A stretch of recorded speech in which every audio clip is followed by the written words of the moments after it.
우리 손자 얼굴이 왜 이런가? 훈련 중 다쳤습니다, 할머니.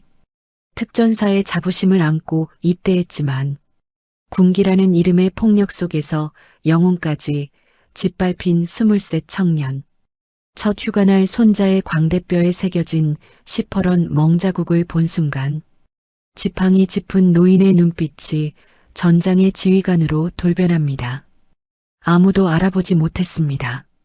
대한민국 군사령관 출신 예비역 육군 중장.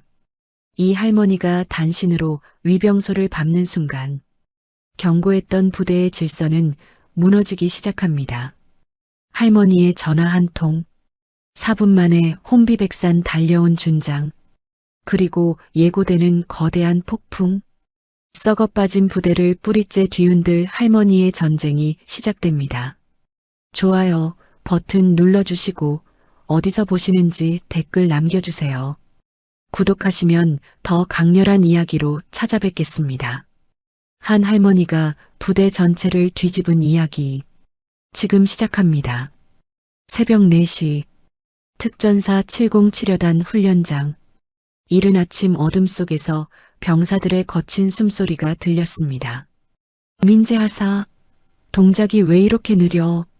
선임 김태성 중사가 소리쳤습니다. 정민재 하사, 23살, 입대 6개월 차, 장애물을 넘다가 손이 미끄러졌습니다. 그것뿐이었습니다. 죄송합니다. 민재가 엎드려 다시 일어섰습니다. 그런데 뒤통수에 무언가 날아왔습니다. 헬멧이었습니다. 죄송하다고 끝이냐? 특전사가 이따위로 움직여? 김태성 중사가 다가왔습니다. 그리고 군화발이 민재의 옆구리를 걷어찼습니다. 민재가 신음을 삼켰습니다. 주변 병사들이 고개를 돌렸습니다. 아무도 말하지 않았습니다. 아무도 막지 않았습니다. 일어나. 김태성 중사가 차갑게 말했습니다. 민재가 비틀거리며 일어섰습니다. 입술이 찢어져 피가 배어나왔습니다. 앞으로 나와. 중사가 민재를 훈련장 중앙으로 끌어냈습니다. 다른 병사들이 일렬로 섰습니다. 너희들 잘 봐라. 특전사에서 이렇게 처지면 어떻게 되는지. 퍽퍽. 주먹이 얼굴에 꽂혔습니다. 광대뼈, 턱선, 코끝. 민재는 쓰러지지 않으려 이를 악물었습니다. 쓰러지면 더 맞습니다. 그건 알고 있었습니다. 군기가 뭔지 알아? 김태성 중사가 민재의 멱살을 잡았습니다. 대답 안 해? 예, 압니다. 민재의 목소리가 떨렸습니다. 그 순간 훈련장 입구에 오재문 중위가 나타났습니다. 소대장이었습니다. 민재의 눈에 희망이 스쳤습니다. 소대장님이 보셨으니 멈춰주시겠지. 하지만 오재문 중위는 그저 지나갔습니다. 고개도 돌리지 않았습니다. 본 척도 하지 않았습니다. 김태성 중사가 비웃었습니다. 맞지? 소대장님도 아무 말 안 하시잖아. 이게 군대야. 마지막 한 대가 민재의 옆구리를 강타했습니다. 민재가 무릎을 꿇었습니다. 그제야 멈췄습니다. 다음부턴 똑바로 해. 김태성 중사가 돌아서며 던진 말. 민재는 바닥에 주저앉아 피 묻은 입술을 닦았습니다. 손이 떨렸습니다. 분노가 아니었습니다. 공포였습니다. 사실 이유가 없지는 않았습니다. 며칠 전 민재는 행정실에서 장비 점검 서류를 정리하고 있었습니다. 후임이 서류 뭉치를 가져왔습니다. 하사님, 이것도 정리해야 합니까?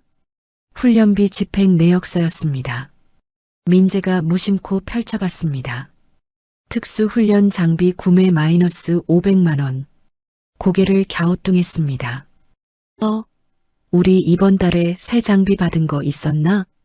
후임도 고개를 저었습니다. 없었는데요? 그 순간 문이 열렸습니다. 김태성 중사였습니다. 민재와 눈이 마주쳤습니다. 중사의 시선이 서류로 향했습니다. 표정이 굳었습니다. 뭐 보는 거야? 아, 장비 구매 서류인데 좀 이상해서요. 김태성 중사가 성큼 다가와 서류를 낚아챘습니다. 내가 볼 필요 없어. 나가. 목소리가 얼음장 같았습니다. 민재와 후임이 행정실을 나왔습니다. 그때까지만 해도 민재는 대수롭지 않게 생각했습니다. 하지만 그날 이후였습니다. 김태성 중사의 태도가 달라진 건 사소한 실수에도 트집을 잡았습니다. 조금만 늦어도 기합을 주었습니다. 그리고 오늘 폭행까지 이어진 것입니다.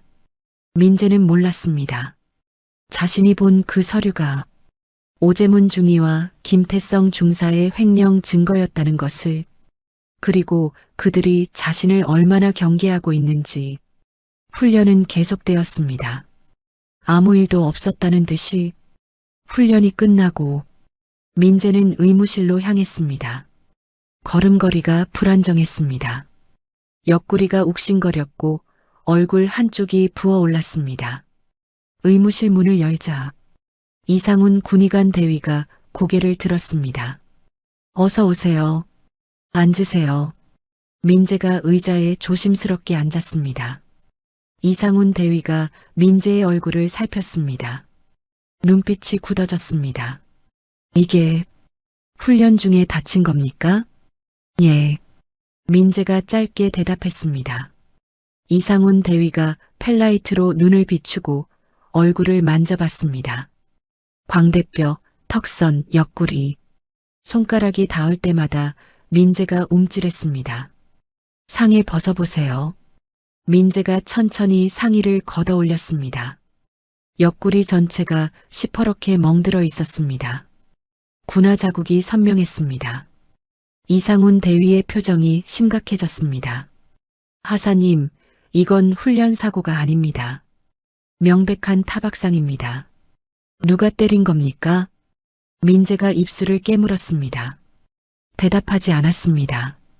그때 의무실 문이 열렸습니다. 오제문 중이었습니다. 군의관님, 잠깐 밖에서 얘기 좀 할까요?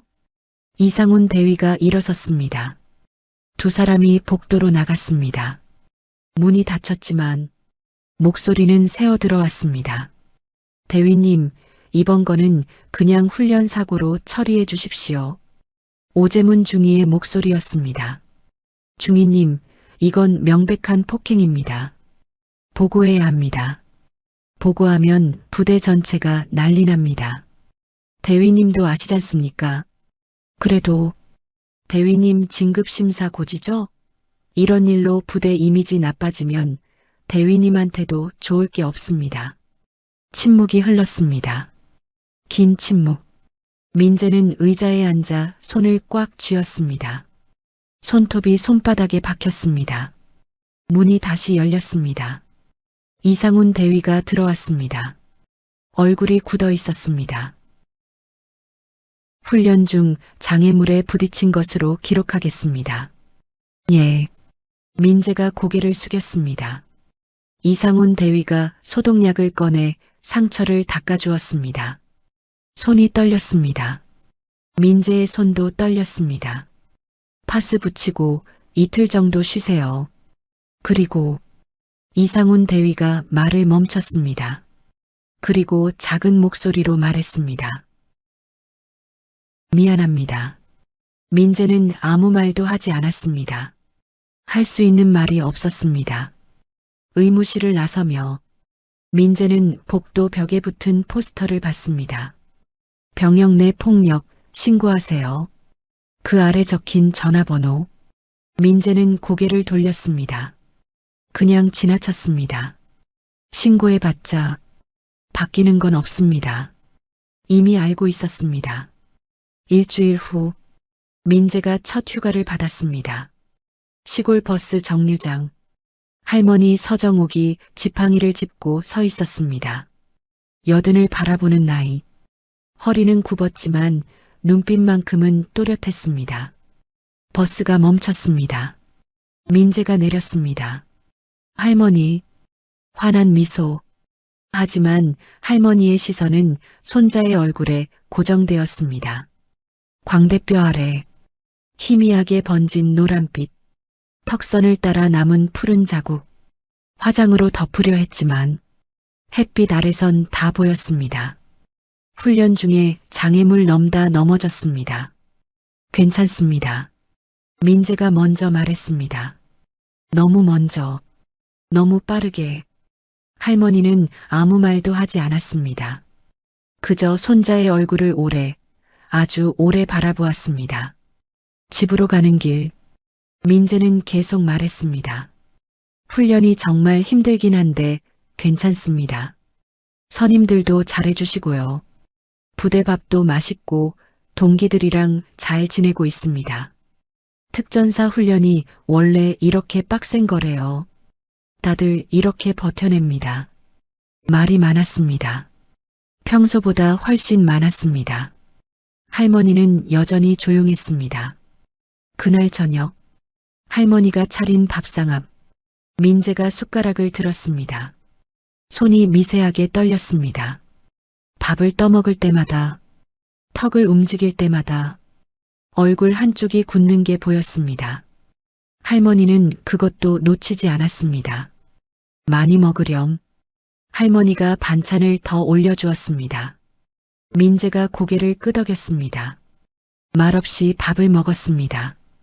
밤, 민재는 자신의 방에 누웠습니다. 오랜만에 푹신한 이불, 오랜만에 편안한 어둠. 잠이 들었습니다. 새벽 2시, 신음소리, 복도에 불이 켜졌습니다. 할머니가 민재의 방문 앞에 섰습니다. 문틈으로 소리가 새어나왔습니다. 안 돼. 그만. 이를 악물며 중얼거리는 소리. 잠결에 몸부림치는 소리. 죄송합니다. 죄송합니다. 할머니의 손이 문고리를 잡았습니다. 천천히 문을 열었습니다. 민재는 이불을 움켜쥔 채 식은땀을 흘리고 있었습니다. 얼굴이 일그러져 있었습니다. 악몽이었습니다. 할머니가 민재의 곁에 앉았습니다. 손을 뻗어 이마에 땀을 닦아주었습니다. 그 순간 민재의 상의가 흘러내렸습니다. 옆구리, 어깨, 목덜미, 온몸에 남은 멍자국이 드러났습니다. 할머니의 눈빛이 깊어졌습니다. 아주 깊게 손가락이 상처를 따라 천천히 움직였습니다. 이건 할머니가 작게 중얼거렸습니다. 훈련 상처가 아니다. 민재가 눈을 떴습니다. 할머니와 눈이 마주쳤습니다. 할머니, 괜찮다. 자거라. 할머니가 이불을 덮어주었습니다. 민재가 다시 눈을 감았습니다. 할머니는 한참을 그 자리에 앉아 있었습니다. 손자의 얼굴을, 손자의 상처를 오래오래 바라봤습니다. 새벽, 할머니가 방을 나섰습니다. 거실 탁자 위에 놓인 휴대전화를 집어들었습니다. 오래된 폴더폰, 화면에 저장된 번호 하나. 할머니의 눈빛이 차가워졌습니다. 내일 같이 가자. 작은 목소리. 하지만 단단했습니다. 다음 날 아침, 할머니가 민재를 깨웠습니다. 일어나거라. 내 부대 간다. 할머니, 안 됩니다. 괜찮지 않다. 할머니의 목소리는 단호했습니다. 2시간 후, 특전사 707여단 정문 앞, 위병소에서 병장이 다가왔습니다. 면회이십니까? 이 아이 소대장을 만나러 왔습니다. 할머니가 말했습니다.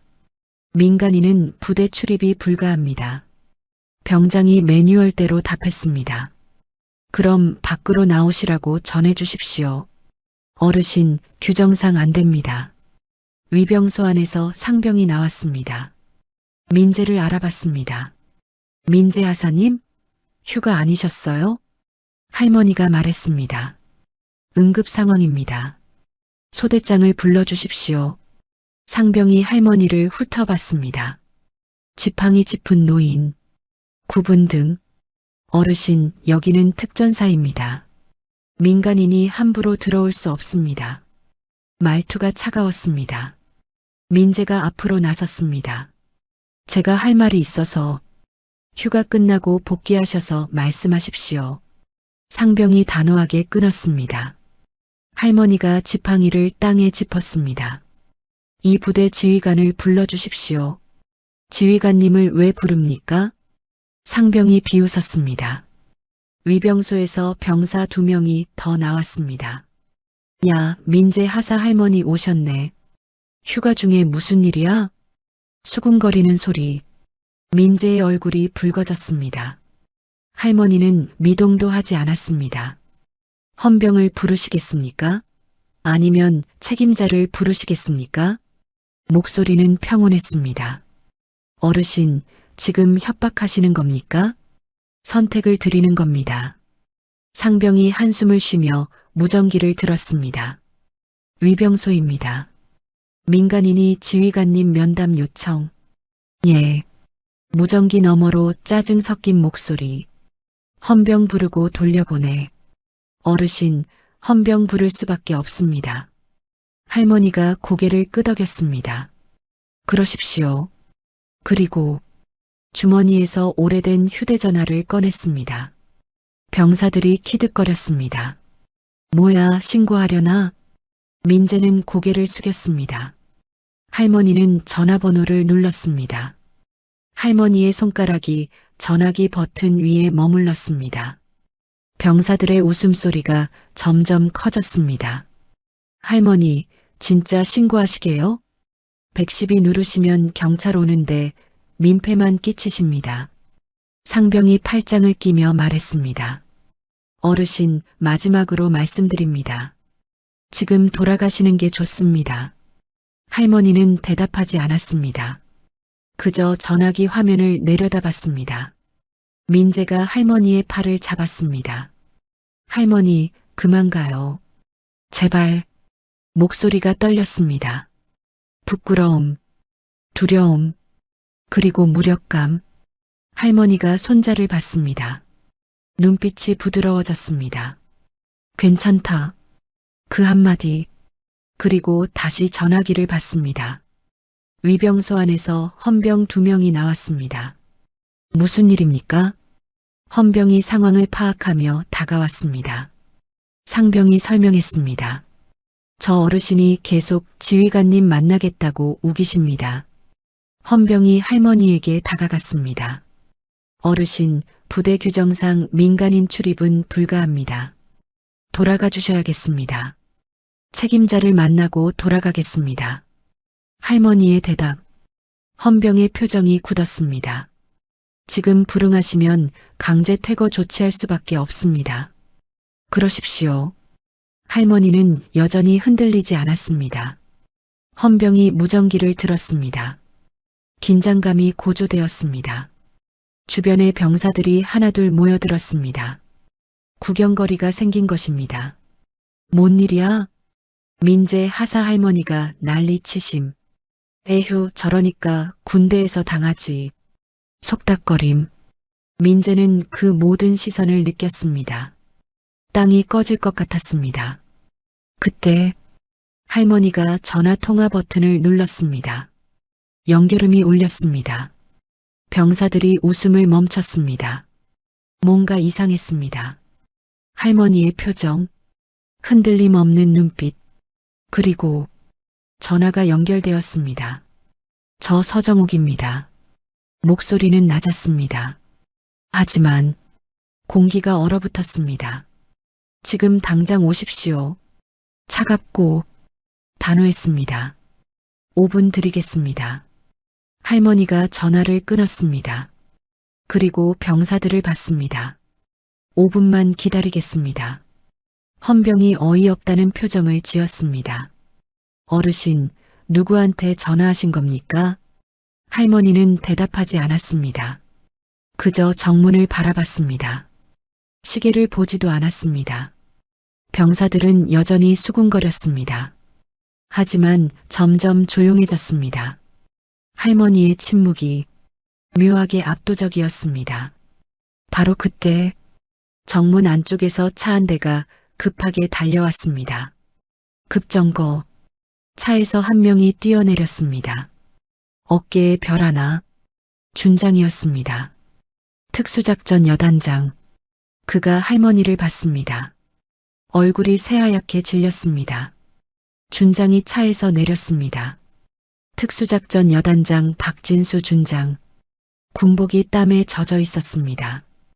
헐레벌떡 달려온 것입니다. 병사들이 얼어붙었습니다. 여단장님? 왜 여기?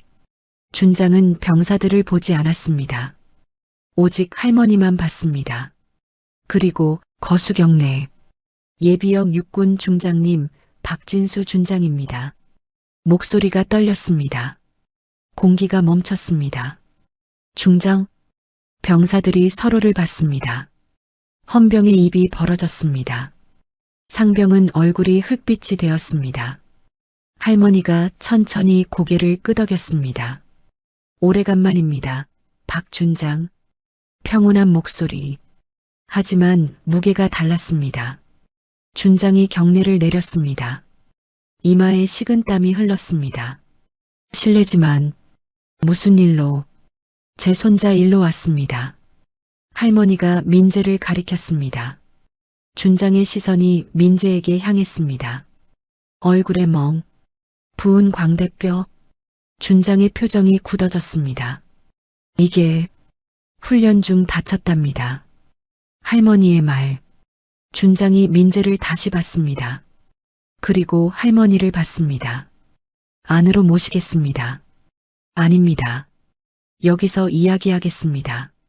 할머니가 단호하게 말했습니다.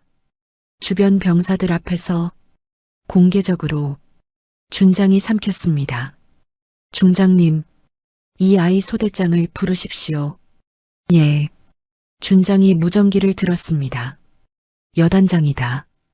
오재문 중이 지금 당장 정문으로 나와라. 명령이었습니다. 병사들은 여전히 얼어 있었습니다. 중장, 예비역이라 해도 군 최고위 계급. 저 할머니가. 상병이 뒷걸음질 쳤습니다. 헌병은 차렷 자세로 굳어 있었습니다. 민재는 할머니를 봤습니다. 처음 보는 모습이었습니다.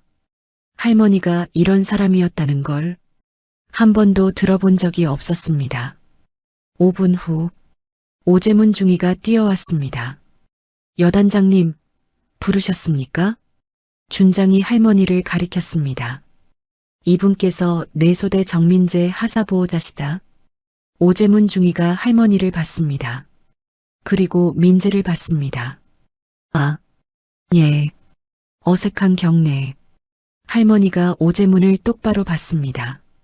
제 손자 얼굴에 난 상처. 훈련 중 다친 겁니까? 오재문 중위가 웃으며 대답했습니다. 예. 특전사 훈련하다 보면 그 정도 멍은 흔합니다. 그 순간 할머니가 한 발 앞으로 나섰습니다. 흔하다고요? 목소리가 차가워졌습니다. 그럼 제 손자가 밤마다 이를 갈며 우는 것도 특전사 전통입니까? 오재문 중위의 웃음이 굳었습니다. 준장의 얼굴이 일그러졌습니다. 할머니가 계속 말했습니다. 좋습니다. 그럼 규정대로 조사하겠습니다. 중장님, 그건 안 되는 이유라도 있습니까? 할머니의 눈빛, 칼날 같았습니다. 준장이 오재문을 봤습니다. 중위 대기. 예. 오재문 중위의 얼굴이 새하얗게 변했습니다. 준장이 무전기를 들었습니다. 여단 작전 참모, 즉시 본부로. 30초 후 대령 한 명이 달려왔습니다. 여단장님, 정민재 하사, 지금부터 보호 조치한다. 격리 숙소로 이동. 예. 민재가 당황했습니다. 저는 따라가거라. 할머니가 말했습니다. 민재가 고개를 끄덕이고 작전 참모를 따라갔습니다. 뒤돌아보는 눈빛, 불안과 안도가 섞여 있었습니다. 준장이 오재문 중위를 봤습니다. 중위, 정민재 하사 관련 모든 기록 제출. 예. 하지만 여단장님, 이건 정말 훈련 중. 닥쳐. 준장의 목소리가 낮아졌습니다. 오재문 중위가 입을 다물었습니다. 할머니가 천천히 말했습니다. 제 손자 중대, 전원 대기 조치하십시오. 중장님, 전중대를요? 준장이 놀랐습니다. 예. 그럼 작전에 차질이. 제가 군사령관 할 때도 그렇게 했습니다. 할머니의 말 한마디, 준장이 삼켰습니다. 알겠습니다. 무전기를 다시 들었습니다. 특전 3중대, 전원 막사대기, 외출 외박 전면 금지, 무전기 너머로 당황한 목소리. 여단장님? 갑자기 왜? 명령이다. 무전이 끊겼습니다. 병사들 사이에서 웅성거림이 일었습니다. 뭐야, 무슨 일이야? 중대 전체 대기라고? 민재 하사 때문이래. 소문은 빠르게 퍼졌습니다. 오재문 중위가 한 발 앞으로 나섰습니다. 중장님, 오해이십니다. 정말 훈련 중 장애물에. 중위. 할머니가 글을 봤습니다. 의무 기록 보셨습니까? 예. 타박상 위치, 각도, 깊이. 할머니의 목소리는 평온했습니다. 군화 자국이 왜 옆구리에 있습니까? 그건 장애물에 부딪혀서 생긴 상처라면. 할머니가 한 발 다가섰습니다. 왜 주먹 크기 멍이 광대뼈에 있습니까? 오재문 중위가 말문이 막혔습니다. 그건 거짓말하지 마십시오. 할머니의 눈빛이 차가워졌습니다. 저도 40년 군인이었습니다. 맞은 상처와 부딪힌 상처 정도는 압니다. 오재문 중위의 얼굴이 파랗게 질렸습니다. 준장이 한숨을 쉬었습니다. 중위, 대기실로 가. 여단장님, 지금은 내 말 들어. 준장의 목소리에 힘이 실렸습니다. 오재문 중위가 비틀거리며 돌아섰습니다. 헌병 2명이 그를 따라갔습니다. 할머니가 준장을 받습니다. 국방부 감찰 요청하겠습니다. 중장님, 그건 안 되는 이유 있습니까? 없습니다. 준장이 고개를 숙였습니다. 할머니가 다시 휴대전화를 꺼냈습니다. 전화를 걸었습니다. 국방부 감찰실입니까? 예비역 육군 중장 서정옥입니다. 특전사 707여단 긴급 감찰 요청합니다. 통화는 짧았습니다. 할머니가 전화를 끊었습니다. 2시간 안에 도착한답니다. 준장이 땀을 닦았습니다. 부대가 멈췄습니다. 2시간 후 검은색 승용차 세대가 부대로 들어왔습니다. 국방부 감찰실, 차에서 내린 사람들, 정장 차림, 표정은 굳어 있었습니다. 맨 앞에 선 사람, 대령 계급장, 감찰실장 최동혁 대령이었습니다. 그가 할머니를 봤습니다. 잠시 멈칫했습니다. 그리고 거수경내, 서정옥 중장님, 최동혁 대령 도착했습니다. 목소리에 떨림이 있었습니다. 할머니가 고개를 끄덕였습니다. 오래간만입니다. 최 대령. 중장님, 정말 오랜만입니다. 최동혁 대령. 10년 전 할머니 밑에서 작전 참모를 했던 사람이었습니다. 준장이 그들을 봤습니다. 감찰실장님, 이쪽으로. 박 준장. 최동혁 대령이 준장을 봤습니다. 이번 건 제대로 합니다. 준장의 얼굴이 굳었습니다. 예. 감찰팀이 부대 안으로 들어갔습니다. 할머니도 따라 들어갔습니다. 지팡이를 짚은 모습. 하지만 걸음걸이는 흔들리지 않았습니다. 회의실. 감찰팀이 자료를 펼쳤습니다. 먼저 의무 기록부터 확인하겠습니다. 최동혁 대령이 서류를 넘겼습니다. 정민재 하사 진료 기록. 훈련 중 장애물 충돌로 인한 타박상. 이상훈 군의관의 서명. 최동혁 대령이 사진을 꺼냈습니다. 민재의 상처 사진. 광대뼈, 턱선, 옆구리. 이게 장애물 충돌입니까? 준장이 말문이 막혔습니다. 군의관 불러오십시오. 10분 후 이상훈 대위가 들어왔습니다. 얼굴이 창백했습니다. 앉으십시오. 최동혁 대령이 의무 기록을 내밀었습니다. 이 기록 대위님이 작성하셨습니까? 예. 정말 훈련 사고입니까?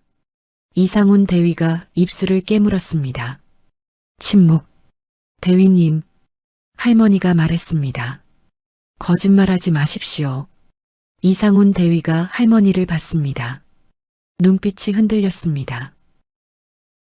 아닙니다. 작은 목소리, 명백한 폭행 흔적이었습니다. 왜 사고로 기록했습니까? 소대장이 압박했습니다. 준장이 자리에서 일어났습니다. 진급심사를 언급하며 덮으라고. 이상훈 대위의 목소리가 떨렸습니다. 감찰팀원이 기록했습니다. 최동혁 대령이 다시 물었습니다. CCTV 확인 가능합니까?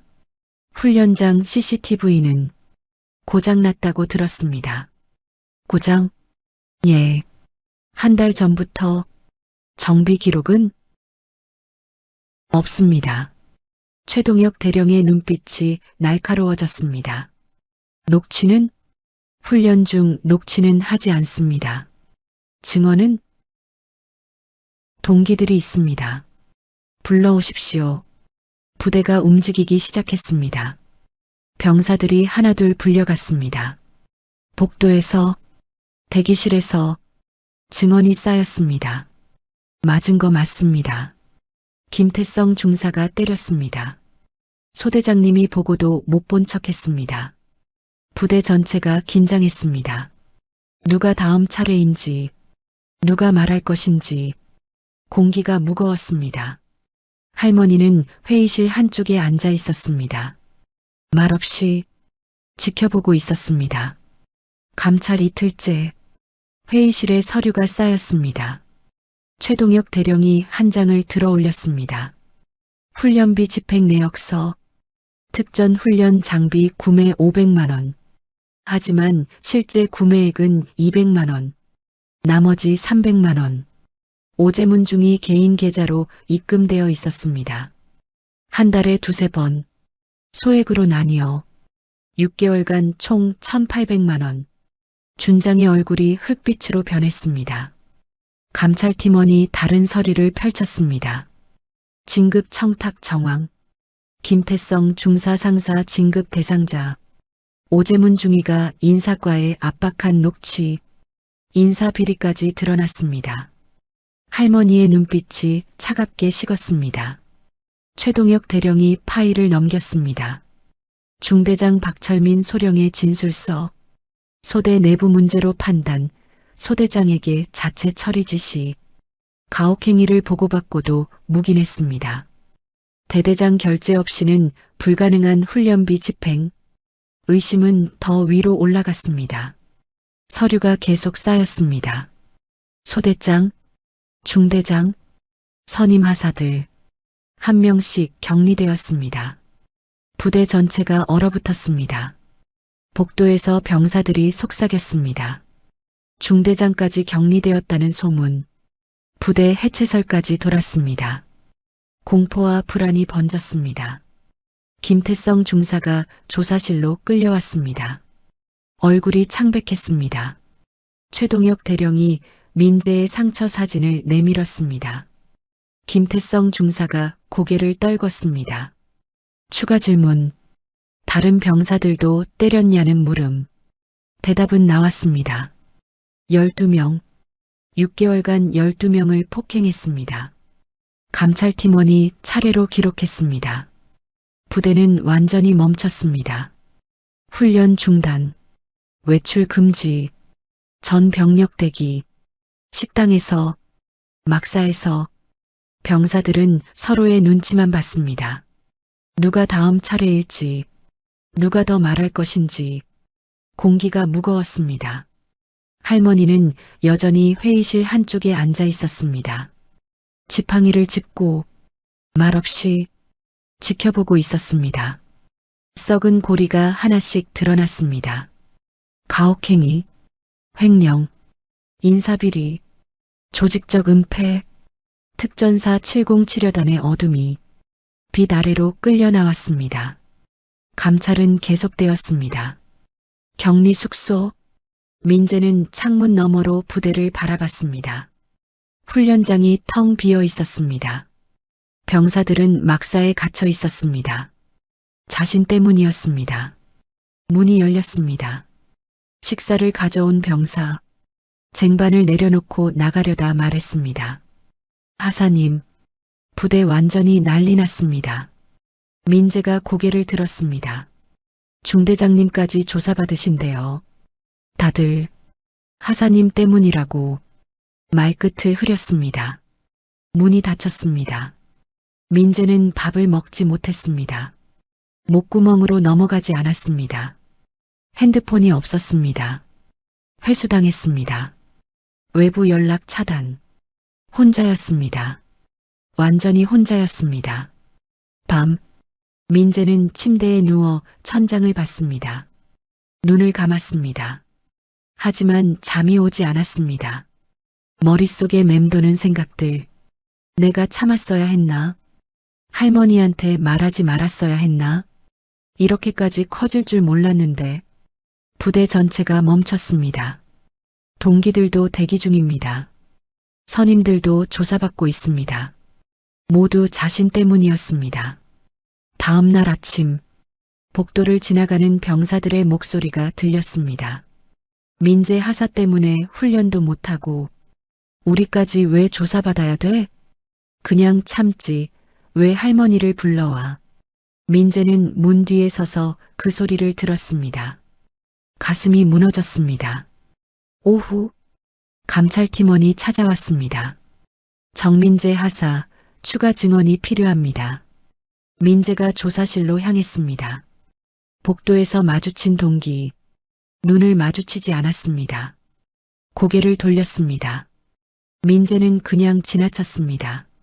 조사실, 최동혁 대령이 앉아 있었습니다. 앉으십시오. 민재가 의자에 앉았습니다. 하사님, 김태성 중사의 폭행 몇 회 정도였습니까? 10번. 아니, 그 이상입니다. 다른 피해자도 있습니까? 민재가 망설였습니다. 동기들 얼굴이 떠올랐습니다. 같이 맞았던 후임들. 있습니다. 이름을 말씀해 주십시오. 민재의 손이 떨렸습니다. 이름을 말하면 그들도 조사받습니다. 그들도 부대에서 왕따 당합니다. 자신처럼. 하사님, 최동혁 대령이 조용히 말했습니다. 괜찮습니다. 천천히 말씀하십시오. 민재가 입술을 깨물었습니다. 그리고 한 명씩 이름을 말했습니다. 조사가 끝났습니다. 민재는 격리 숙소로 돌아왔습니다. 침대에 앉았습니다. 고개를 숙였습니다. 눈물이 떨어졌습니다. 내가 잘못한 걸까? 내가 문제를 키운 걸까? 그냥 참았어야 했나? 창밖, 어둠이 내렸습니다. 민재는 무릎을 안고 웅크렸습니다. 피해자였지만 죄인이 된 기분이었습니다. 사흘째 되는 날, 할머니가 격리 숙소를 찾아왔습니다. 민재는 창가에 서 있었습니다. 등이 굽어 있었습니다. 할머니가 문을 닫았습니다. 두 사람만 남았습니다. 앉아라. 할머니가 침대 끝에 앉았습니다. 민재가 천천히 다가와 앉았습니다. 고개를 들지 못했습니다. 침묵이 흘렀습니다. 길고 무거운 침묵. 할머니가 먼저 입을 열었습니다. 힘드냐? 민재가 고개를 끄덕였습니다. 다들 저 때문이라고. 목소리가 떨렸습니다. 할머니는 아무 말도 하지 않았습니다. 그저 손자의 옆에 앉아 있었습니다. 한참 후 할머니가 다시 말했습니다. 민재야, 예, 너한테 선택권을 주마. 민재가 할머니를 봤습니다. 할머니는 창밖을 바라보며 말했습니다. 첫째, 저녁. 지금 당장 군대를 나갈 수 있다. 둘째, 전출. 다른 부대로 옮길 수 있다. 셋째, 잔류. 여기 그대로 남을 수 있다. 세 가지 길. 민재는 할머니를 봤습니다. 할머니는 어떻게 하길 원하세요?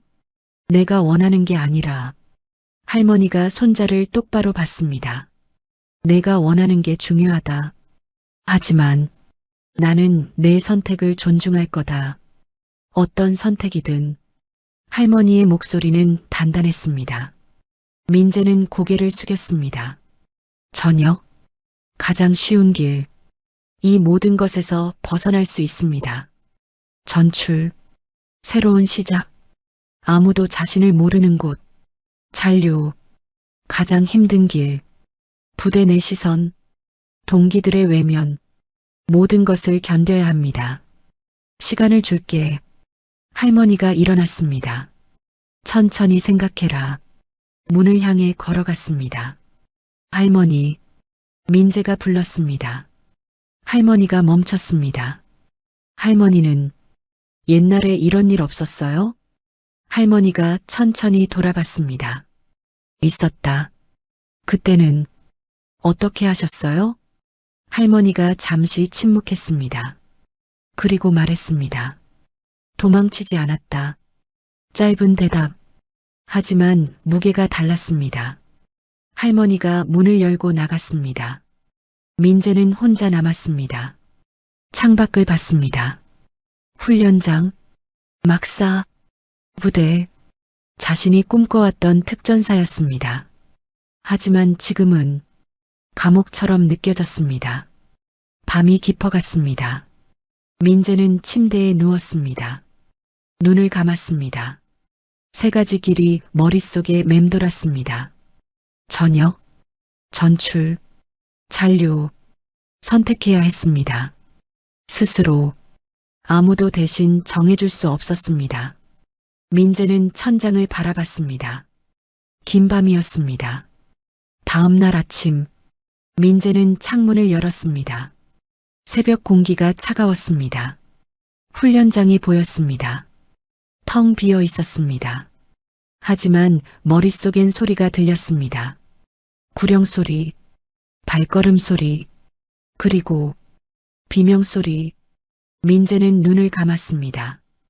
6개월 전 처음 특전사에 왔을 때 가슴이 뛰었습니다. 자부심이 있었습니다. 대한민국 최정예 부대, 그곳에 일원이 된다는 것. 하지만 언제부턴가 그 자부심은 공포로 바뀌었습니다. 매일 아침 눈을 뜰 때마다 오늘은 안 맞을까? 오늘은 무사히 넘어갈까? 그렇게 하루하루를 버텼습니다. 민재는 책상 위에 놓인 종이를 봤습니다. 할머니가 두고 간 것. 세 가지 선택지가 적혀 있었습니다. 저녁, 전출, 잔류. 손이 펜을 집었습니다. 저녁에 동그라미를 그리려다 멈췄습니다. 문득 동기 한 명이 떠올랐습니다. 이병 시절 같이 맞았던 후임. 겁먹은 눈빛, 떨리는 목소리. 하사님, 저도 언젠간 괜찮아지겠죠? 그때 민재는 대답하지 못했습니다. 괜찮아질 거라고 거짓말을 할 수 없었습니다. 자신도 괜찮지 않았으니까. 민재는 펜을 내려놓았습니다. 창밖을 다시 봤습니다. 훈련장 한쪽에 병사 한 명이 보였습니다. 혼자 걷고 있었습니다. 고개를 숙인 채 저 사람도 자신처럼 버티고 있는 걸까? 민재는 자리에서 일어났습니다. 거울을 봤습니다. 얼굴에 멍은 많이 나았습니다. 하지만 눈빛은 여전히 흔들렸습니다. 내가 도망치면 다음은 다른 사람이 당한다. 그 생각이 머릿속을 채웠습니다. 김태성 중사는 12명을 때렸습니다. 자신 전에도 자신 후에도 계속 누군가를 때렸을 것입니다. 민재가 없었다면, 할머니가 오지 않았다면 지금도 누군가는 막고 있었을 것입니다. 민재는 종이를 집어들었습니다. 잔류에 동그라미를 그었습니다. 손이 떨렸습니다. 하지만 멈추지 않았습니다. 문을 열고 나갔습니다. 복도를 지나 감찰실로 향했습니다. 최동혁 대령이 서류를 보고 있었습니다. 민재가 문을 두드렸습니다. 들어오십시오. 민재가 들어갔습니다. 대령님, 하사님 무슨 일입니까? 민재는 잠시 숨을 고르고 말했습니다. 정식 증언하겠습니다. 최동혁 대령이 고개를 들었습니다. 군사재판에서도 증언하시겠습니까? 예. 부대에 남으시겠습니까? 예. 민재의 목소리는 떨렸지만 단호했습니다. 최동혁 대령이 고개를 끄덕였습니다. 알겠습니다. 민재는 경례하고 돌아섰습니다. 복도로 나왔습니다. 다리가 풀렸습니다. 벽에 기대섰습니다. 숨이 거칠었습니다. 하지만 가슴 한쪽이 가벼워졌습니다. 결정했습니다. 도망치지 않기로. 일주일 후 군사법원 법정안은 숙연했습니다. 피고인석에 4명이 앉았습니다. 오재문 중위, 박철민 소령, 김태성 중사, 그리고 선임 하사 2명, 모두 군복을 입고 있었습니다. 계급장은 떼어진 상태였습니다. 재판장이 입장했습니다. 전원 기립, 착석하십시오. 재판이 시작되었습니다. 검찰 측 발표, 가혹행위 12건, 훈련비 횡령 1,800만 원, 인사비리, 조직적 은폐, 오재문 중위의 얼굴이 창백했습니다. 박철민 소령은 고개를 숙였습니다. 김태성 중사는 눈을 감았습니다. 증인 호출, 첫 번째 증인, 정민재 하사, 민재가 증인석에 섰습니다. 손이 떨렸습니다. 하지만 목소리는 또렷했습니다. 증인은 사실대로 증언하겠습니까? 예. 검사가 질문했습니다. 피고인 김태성 중사가 증인을 폭행한 사실이 있습니까? 예. 몇 회입니까? 정확히는 13번입니다. 방청석이 술렁였습니다. 김태성 중사가 고개를 돌렸습니다. 민재와 눈이 마주쳤습니다. 민재는 피하지 않았습니다. 똑바로 봤습니다. 피고인 오재문 중위는 이를 알고 있었습니까? 예. 직접 목격했습니다. 조치를 취했습니까? 아닙니다. 못 본 척 하셨습니다. 오재문 중위가 자리에서 일어나려다 헌병에게 제지당했습니다. 증언은 계속되었습니다. 두 번째 증인, 이상훈 군의관 대위, 의무기록을 허위로 작성한 이유가 무엇입니까? 피고인 오재문 중위의 압박이 있었습니다. 어떤 압박입니까? 진급심사를 언급하며 부대 이미지를 위해 덮으라고. 이상훈 대위의 목소리가 떨렸습니다. 세 번째 증인, 네 번째 증인, 피해자들이 줄줄이 증언대에 섰습니다. 똑같은 이야기, 폭행, 모욕, 공포. 방청석에 앉은 할머니는 말없이 지켜봤습니다. 재판장이 서류를 넘겼습니다. 피고인들 최후 진술 있습니까? 김태성 중사가 일어났습니다. 죄송합니다. 군기를 바로잡는다고. 피고인. 재판장이 끊었습니다. 그것은 군기가 아닙니다. 폭력입니다. 김태성 중사가 주저앉았습니다. 오재문 중위가 일어났습니다. 재판장님, 저는. 앉으십시오. 재판장의 목소리는 차갑했습니다. 최종 판결. 오재문 중위. 군기문란, 직권남용, 횡령. 징역 2년. 박철민 소령. 직무유기, 은폐. 징역 1년 6개월. 김태성 중사. 폭행, 가혹행위. 징역 3년. 선임 하사들. 징역 1년. 방망이가 내려쳤습니다. 탕. 재판이 끝났습니다. 피고인들이 끌려나갔습니다. 오재문 중위는 끝까지 고개를 들지 못했습니다. 복도에서 민재는 벽에 기댔습니다. 숨을 크게 내쉬었습니다. 끝났습니다. 할머니가 다가왔습니다. 수고했다. 민재가 할머니를 봤습니다. 눈물이 났습니다. 참았던 눈물이 쏟아졌습니다. 할머니는 손자의 어깨를 토닥였습니다. 말없이 오래도록 1년 후 특전사 707여단 신병교육대 정민재 하사는 교관으로 서 있었습니다. 앞에 20명의 신병들, 긴장한 얼굴, 떨리는 눈빛, 민재는 그들을 천천히 둘러봤습니다. 1년 전 자신의 모습이 보였습니다. 특전사는 강해야 합니다. 민재가 입을 열었습니다. 하지만 말을 멈추고 신병들을 봤습니다. 강함이 뭔지 아십니까? 신병 한 명이 손을 들었습니다. 악착같이 버티는 겁니다. 틀렸습니다. 민재가 고개를 저었습니다. 또 다른 신병이 대답했습니다. 남보다 세게 치는 겁니다. 그것도 틀렸습니다. 민재는 훈련장을 가리켰습니다. 강함은 약한 사람을 짓밟는 게 아닙니다. 강함은 동료를 지키는 겁니다. 신병들이 민재를 봤습니다. 여러분이 특전사가 되는 이유는 누군가를 때리기 위해서가 아닙니다. 누군가를 지키기 위해서입니다. 민재의 목소리는 단단했습니다. 훈련이 시작되었습니다.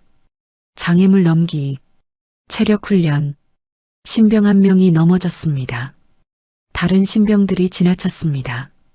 민재가 호루라기를 불었습니다. 전원 정지. 신병들이 멈췄습니다. 민재가 넘어진 신병을 가리켰습니다. 저 동료를 두고 가는 겁니까? 신병들이 서로를 봤습니다. 특전사는 혼자 강한 게 아닙니다. 같이 강한 겁니다. 한 명이 달려가 넘어진 신병을 일으켰습니다. 또 한 명이 어깨를 받쳤습니다. 민재는 그 모습을 지켜봤습니다. 고개를 끄덕였습니다. 훈련이 끝나고 신병 한 명이 다가왔습니다. 교관님, 질문 있습니다. 말하십시오. 교관님도 힘든 일 있으셨습니까? 민재가 잠시 침묵했습니다. 그리고 대답했습니다. 있었습니다. 어떻게 이겨내셨습니까? 민재는 신병을 봤습니다. 도망치지 않았습니다. 신병이 고개를 끄덕였습니다. 저녁, 민재는 교관실에 앉았습니다. 창밖으로 훈련장이 보였습니다. 1년 전 자신이 쓰러졌던 그곳, 이를 악물고 버텼던 그곳, 지금은 신병들을 가르치는 곳이 되었습니다. 부대는 많이 변했습니다.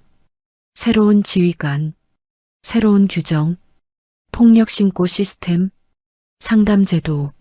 하지만 가장 큰 변화는 병사들의 눈빛이었습니다.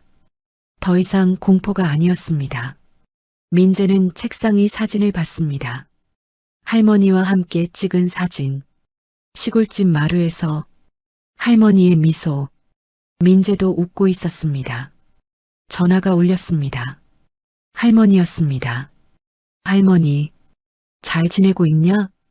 예, 잘 지내고 있습니다. 짧은 통화. 하지만 따뜻했습니다. 민재는 전화를 끊고 다시 창밖을 봤습니다. 내일도, 모레도 신병들을 가르칠 것입니다. 진짜 강함이 무엇인지, 특전사가 무엇인지, 주말 휴가. 민재는 시골집으로 돌아왔습니다. 버스에서 내렸습니다. 할머니가 마중 나와 있었습니다. 지팡이를 짚고, 하지만 웃고 있었습니다. 왔구나, 할머니. 두 사람은 집으로 향했습니다. 걸음은 느렸지만, 말은 많지 않았지만, 편안했습니다. 저녁 식사, 할머니가 차린 밥상, 된장찌개, 김치, 계란말이, 민재가 좋아하는 반찬들이었습니다. 많이 먹으렴. 예. 민재는 숟가락을 들었습니다. 턱을 움직일 때 더 이상 아프지 않았습니다. 얼굴의 멍도 완전히 사라졌습니다. 하지만 마음의 상처는 아직 아물고 있었습니다.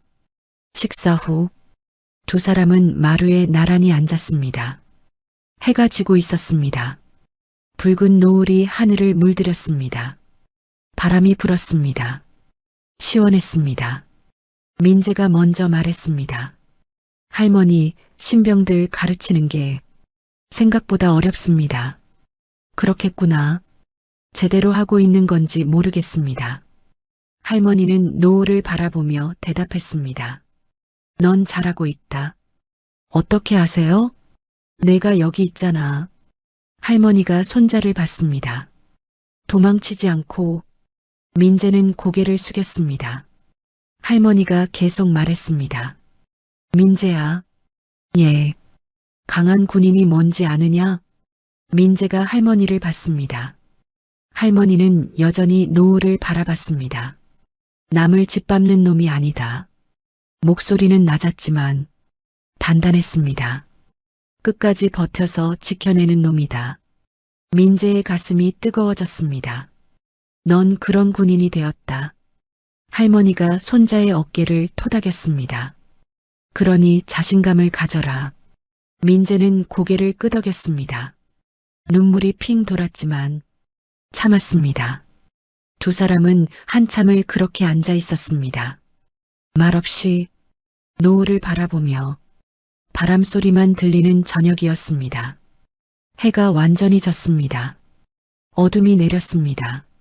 하지만 마루는 따뜻했습니다. 할머니가 일어났습니다. 들어가자. 예. 민재도 일어났습니다. 집 안으로 들어가기 전 민재는 뒤를 돌아봤습니다.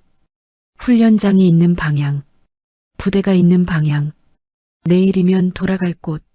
하지만 이제 두렵지 않았습니다.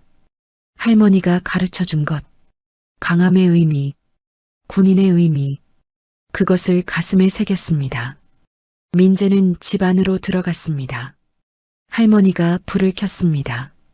따뜻한 빛이 방을 채웠습니다. 그날 밤 민재는 편안히 잠들었습니다. 악몽 없이, 신음 없이 이를 갈지도 않았습니다. 창밖으로 별이 빛났습니다. 조용한 시골밤, 할머니는 복도에 서서 손자의 방을 봤습니다. 문틈으로 새어나오는 고른 숨소리, 할머니가 작게 미소 지었습니다. 잘 자거라. 작은 중얼거림. 할머니는 자신의 방으로 돌아갔습니다. 긴 하루가 끝났습니다. 하지만 새로운 시작이었습니다. 손자에게도, 부대에게도, 그리고 이 이야기를 듣는 모든 이들에게도